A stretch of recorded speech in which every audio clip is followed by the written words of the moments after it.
was a little bit of Skinny Woman from R.L. Burnside. This is going to be the last lesson to feature from our series with R.L. Burnside that we've been covering in September and October. This also wraps up and completes the final song in the R.L. Burnside ebook, which features 11 songs, and that's available on my website for purchase. Just follow the link in the information settings.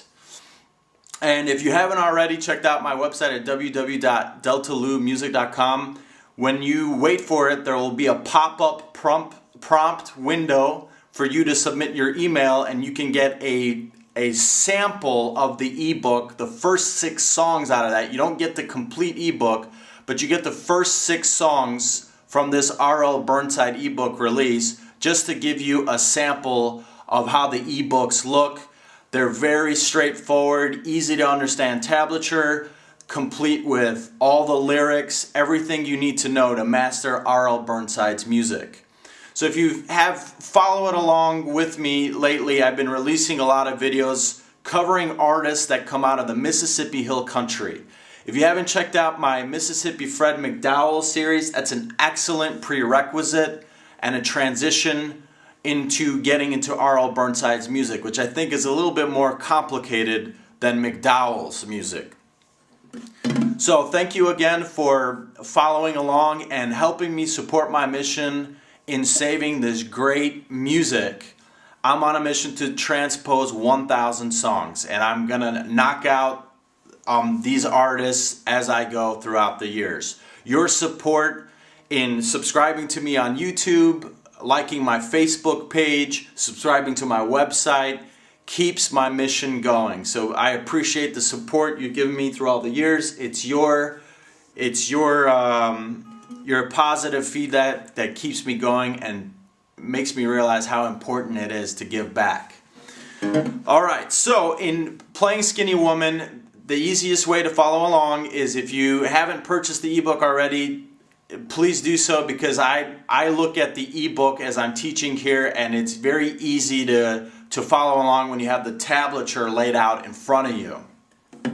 Alright, so to begin playing Skinny Woman, I highly recommend you use an acoustic guitar, because you're not going to be able to play the percussive element on an electric guitar. It has to be on an acoustic, so you could hear that echo in the percussive element. Skinny Woman is a pretty difficult song. Might be the most difficult one that we cover in this series, but I'm teaching it just to show you the range of R.L. Burnside and his creativity as he incorporates this percussive element into the playing. But as you listen to it, and if you've covered my lessons thus far from R.L. Burnside, he recycles the same licks.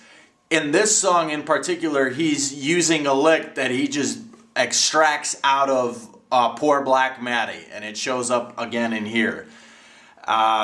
If you follow it along, this song will come to ease with you.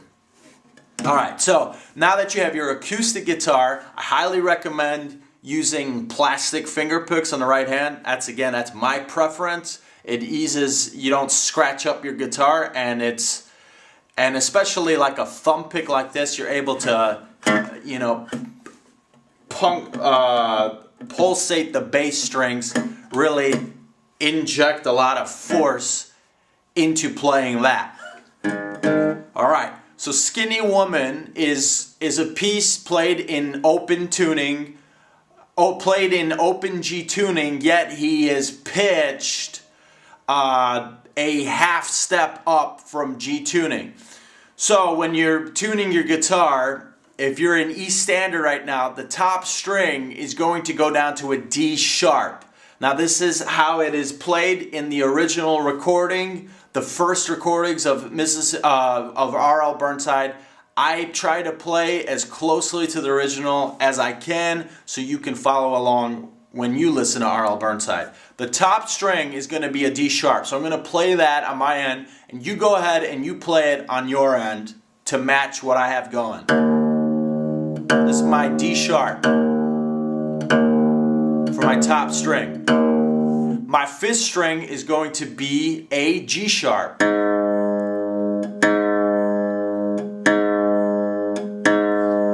My fourth string is going to be a D sharp.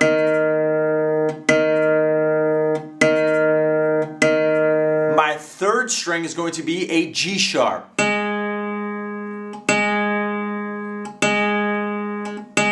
My second string is going to be a C.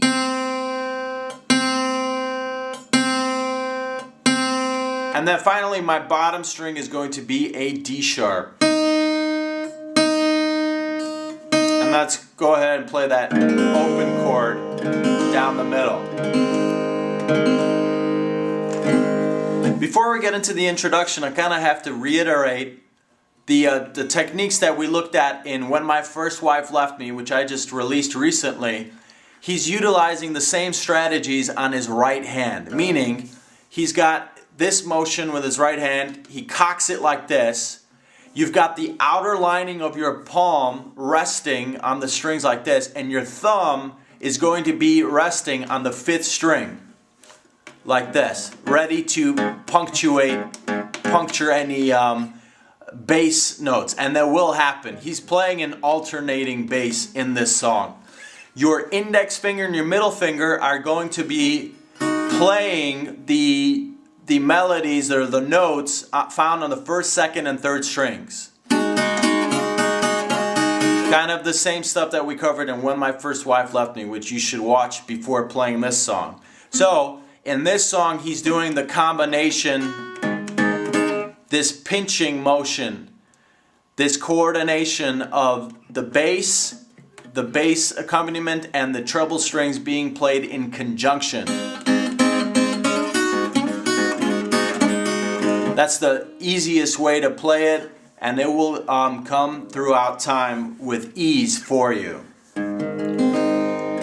So we're going to look at the introduction, which is basically the main riff of the song. He plays it in 3 parts, and we're going to go over each one before we get to the percussive part, so stay tuned.